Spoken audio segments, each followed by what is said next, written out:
બહુ તમને એક દાખલા રૂપે બે વસ્તુ કહું કે જ્યારે બનાવ બન્યો એના 3 દિવસ સુધી પોલીસ ડિપાર્ટમેન્ટ, એસઆઈટી બધા એવું કહેતા હતા કે ત્યાં 2500 લીટર ડીઝલ છે, ત્યાં 1500 લીટર પેટ્રોલ હતું. અને આપણે બધાને ખબર છે કે અહીંયા જે કારો ચાલતી હોય એ પેટ્રોલ ડીઝલથી કારો ચાલતી હોય. આ જથ્થો ત્યાં હતો એવી ચર્ચાઓ થઈ.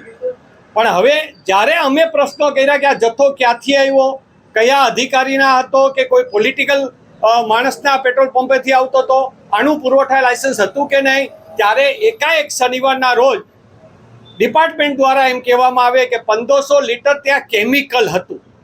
હવે એ કેમિકલની જે વાત છે એમાં પણ એવું છે કે એની અમુક ડિગ્રીઓ નક્કી કરેલી હોય, એ એટલી ડિગ્રીનું હોય તો એમાં પણ જલન જ કહેવાય.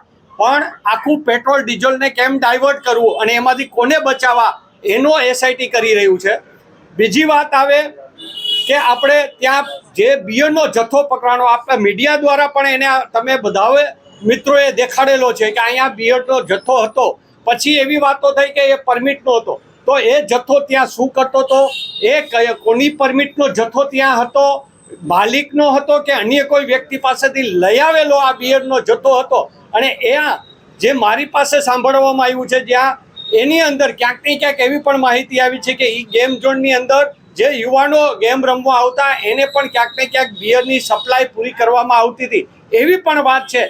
તો આની ઉપર પોલીસે શું કર્યું, એસઆઈટી વાળાએ શું એની અંદર કર્યું, એની કોઈ માહિતી દેતા નથી. અને આ જે તપાસ છે એ તપાસને તમે ક્યાંય ખુલ્લી લોકો સમક્ષ લઈ આવી જોઈએ. એક તમે જો એને ચોખ્ખું કરતા હોય તો એક વાર એની ચોખવટ કરવી જોઈએ.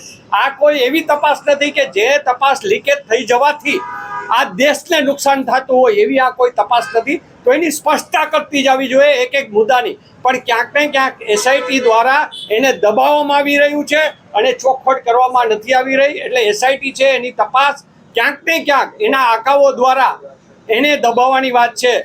સીએમ પોતે આજે એવું કબૂલ કર્યું હોય કે હા અમારી ક્યાંક ભૂલ થઈ છે, તો આ એસઆઈટીની અમારી જે માંગણી છે, એસઆઈટીના અધિકારીઓ હટાવી નોન કરપ્ટેડ અધિકારી આવે તો જ આની સાચી તપાસ બહાર આવશે.